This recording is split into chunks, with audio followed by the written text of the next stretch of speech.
आदाब दोस्तों, चलिए जान लेते हैं उत्तर प्रदेश की बहुत ही महत्वपूर्ण और ज़रूरी खबरों को फटाफट अंदाज में। लेकिन उससे पहले वीडियो को लाइक और सब्सक्राइब ज़रूर कर लें और कमेंट में ये भी बताएं कि आपके ज़िले, शहर या गांव से हैं। प्रदेश में मौसम लेगा यू टर्न, आज कुछ ही जिलों में हल्की बारिश के आसार। उमस भरी गर्मी की चेतावनी। बीते 3 दिनों से अच्छी बारिश के बाद प्रदेश में अब मौसम यू टर्न लेगा। मौसम वैज्ञानिकों के अनुसार अब 4 से 5 दिन उमस भरी गर्मी तंग कर सकती है।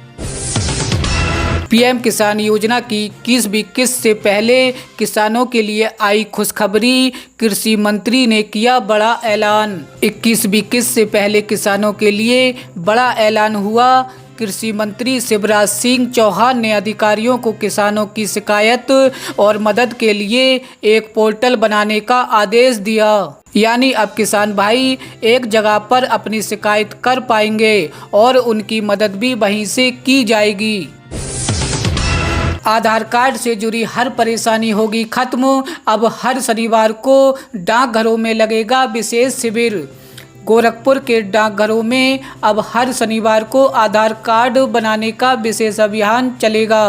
प्रवर अधीक्षक बीके पांडे ने बताया कि 6 सितंबर को एक विशेष शिविर आयोजित प्रवर अधीक्षक बीके पांडे ने बताया कि 6 सितंबर को एक विशेष शिविर आयोजित किया जाएगा। गोरखपुर और महाराजगंज के विभिन्न डाकघरों में आधार कार्ड संबंधी त्रुटियों को दूर किया जा सकेगा और नए आधार कार्ड भी बनाए जाएंगे। यूपी के शिक्षकों के लिए योगी सरकार का बड़ा फैसला, जारी किए गए नए आदेश। उत्तर प्रदेश सरकार ने विश्वविद्यालय और सहायता प्राप्त कॉलेजों के शिक्षकों और कर्मचारियों के लिए एक महत्वपूर्ण निर्णय लिया। 30 जून या 31 दिसंबर को रिटायर होने वाले शिक्षकों को पेंशन और ग्रेजुटी की गणना में काल्पनिक वेतन वृद्धि का लाभ मिलेगा। ये नियम 1 जनवरी 2006 से लागू किया गया है, जिससे हजारों शिक्षकों को लाभ होगा। ये निर्णय उच्च शिक्षा में पेंशन संबंधी समस्याओं को भी दूर करेगा। अवैध हिरासत पर हाईकोर्ट सख्त, बुजुर्ग को पेश करने का निर्देश। एसएसपी को भी तलब किया। इलाहाबाद हाईकोर्ट ने अवैध हिरासत के मामले में बरेली के अधिकारियों पर सख्त रुख अख्तियार किया। कथित हिरासत में लिए गए व्यक्ति को पेश करने का आदेश देते हुए एसएसपी को भी व्यक्तिगत रूप से पेश होने को कहा गया। योगी सरकार के मंत्री नितिन अग्रवाल का एक्शन, महोबा के जिला आबकारी अधिकारी सस्पेंड। यूपी में भ्रष्टाचार के खिलाफ जीरो टॉलरेंस नीति के तहत कार्रवाई लगातार जारी है। इस नीति के तहत सख्त कदम उठाते हुए आबकारी मंत्री नितिन अग्रवाल ने भी कार्रवाई कर दी।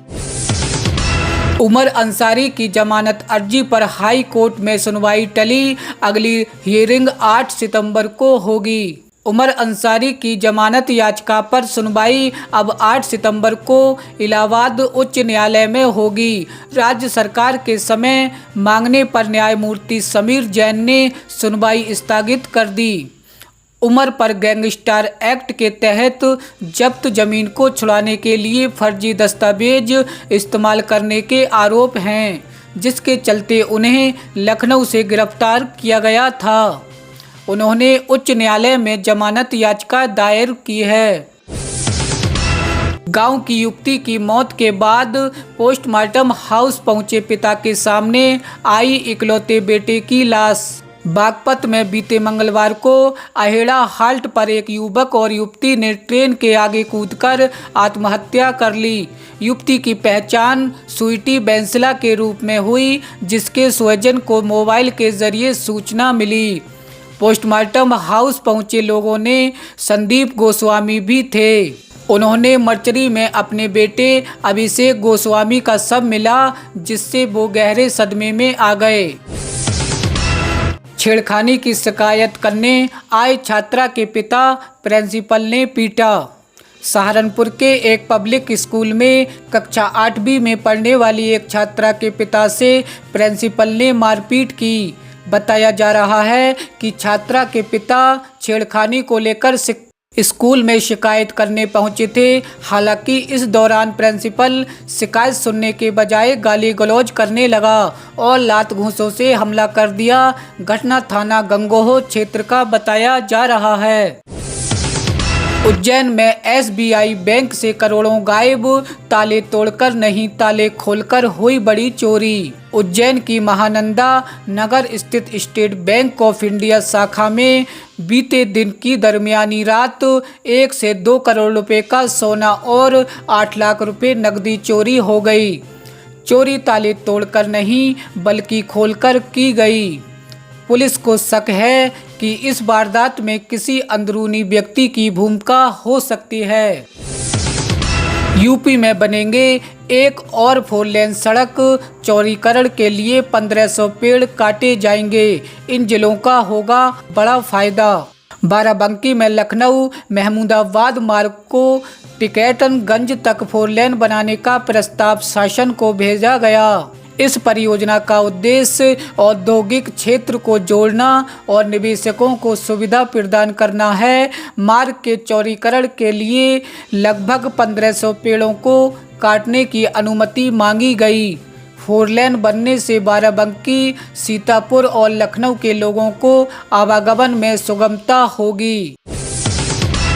दिल्ली में बाढ़ का संकट, ट्रेनों से लेकर बसें प्रभावित, यात्री हो रहे परेशान। दिल्ली में यमुना का जलस्तर बढ़ने से ट्रेनें और बसों की आवाजाही पर गंभीर असर पड़ा। 54 से अधिक ट्रेन रद्द कर दी गई और हिमाचल, उत्तराखंड समेत कई राज्यों की बस सेवाएं भी प्रभावित हुईं। अलीगढ़ में उफान पर यमुना नदी, दर्जन भर गाँव में घुसा पानी, फसलें और मकान जलमग्न। यूपी के अलीगढ़ के टप्पल क्षेत्र में करीब 1 दर्जन गाँव में बाढ़ का पानी घुस गया। किसानों की कई बीघा फसल जलमग्न हो गई। बाढ़ प्रभावित इलाके में कई लोगों को राहत नहीं मिल रही। हालांकि प्रशासनिक अधिकारी गांव में दौरे पर हैं। बीते दिन को मंडलायुक्त ने मौके का निरीक्षण कर अधीन स्तरों का दिशा निर्देश दिए। बीते बुधवार को मंडलायुक्त ने मौके का निरीक्षण कर अधीन स्तरों का दिशा निर्देश दिए। बरेली में बिजली कटी तो ठीक करने ट्रांसफार्मर पर चढ़ गए 2 दोस्त, विजय और चंद्रसेन। अगले ही पल धू कर जल उठे। उत्तर प्रदेश के बरेली जनपद के बिसारतगंज थाना क्षेत्र के एक बेहद दर्दनाक हादसा सामने आया। यहां मधुमक्खी पालन का काम साथ करने वाले 2 जिगरी दोस्तों की जिंदगी एक झटके में खत्म हो गई। बता दें कि गांव में बिजली गुल होने पर दोनों दोस्त ट्रांसफार्मर ठीक करने के लिए चढ़े थे और तभी हाई टेंशन लाइन की चपेट में आकर दर्दनाक मौत का शिकार हो गए। इस पूरी घटना का लाइव वीडियो भी सामने आया, जिसने हर किसी को झकझोर कर रख दिया। सीनियर सिटीजन के लिए ट्रैवल का गोल्डन मौका, एयर इंडिया दे रहा है शानदार ऑफर। अगर आप या आपके परिवार में कोई सदस्य 60 साल या उससे अधिक उम्र का है तो एयर इंडिया की नई पेशकश आपके लिए एक बेहतरीन मौका साबित हो सकती है। टाटा ग्रुप की एयरलाइन कंपनी एयर इंडिया ने सीनियर सिटीजन यात्रियों के लिए घरेलू और अंतर्राष्ट्रीय फ्लाइट की टिकट्स पर भारी छूट का ऐलान किया। 46,547 कार्ड धारकों का राशन बंद। यूपी के इस जिले में EKYC से दूरी लोगों को पड़ी भारी। मैनपुरी जिले में EKYC में लापरवाही बरतने वाले 46,547 उपभोक्ताओं के राशन कार्ड 3 महीने के लिए निलंबित कर दिए गए। खाद्य और रसद आयुक्त के आदेश पर ये सख्ती की गई। राशन प्राप्त करने के लिए उपभोक्ताओं को डीलर के पास ई-पास मशीन से बायोमेट्रिक सत्यापन कराना अनिवार्य है। सत्यापन के बाद ही राशन मिलेगा, अन्यथा कार्ड निरस्त हो सकता है। एबीवीपी छात्रों पर लाठीचार्ज के बाद अब रामस्वरूप यूनिवर्सिटी पर एफआईआर, बिल्डोजर भी चलने की तैयारी। यूपी में बाराबंकी के श्री रामस्वरूप मेमोरियल यूनिवर्सिटी में एबीवीपी छात्रों पर लाठीचार्ज के मामले ने तूल पकड़ लिया। श्री रामस्वरूप मेमोरियल विश्वविद्यालय प्रबंधन के खिलाफ कोतवाली नगर में बीते बुधवार की देर रात 11 बजे मुकदमा दर्ज किया गया। वहीं प्रबंधन द्वारा सरकारी जमीन पर कब्जा करने के मामले में राजस्व प्रशासन ने सख्ती की। नाली, चाकमार्ग, तालाब व बंजर की जमीन पर कब्जा हटाने को लेकर बीते सप्ताह तहसीलदार कोर्ट से आदेश जारी किया गया। विश्वविद्यालय प्रबंधन पर 28 लाख का जुर्माना भी ठोका गया। 30 दिन में सरकारी जमीनों से कब्जा हटाने और जुर्माने की धनराशि अदा करने के आदेश दिए गए। आदेश का पालन न करने पर बुलडोजर चलने की तैयारी है। लखनऊ में मुख्तार अंसारी के कब्जे वाली जमीन पर बना फ्लैट आवंटन के लिए तैयार। जानिए कितने में मिलेगा घर।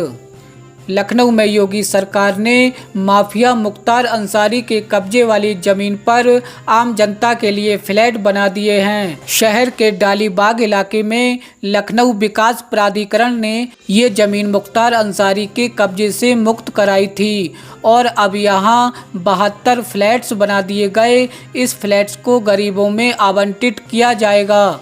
आज की खबरों में इतना ही। हमारे साथ बने रहिए ताज़ा तरीन और बहुत ही महत्वपूर्ण खबरों के लिए यूपी न्यूज़ 42 में।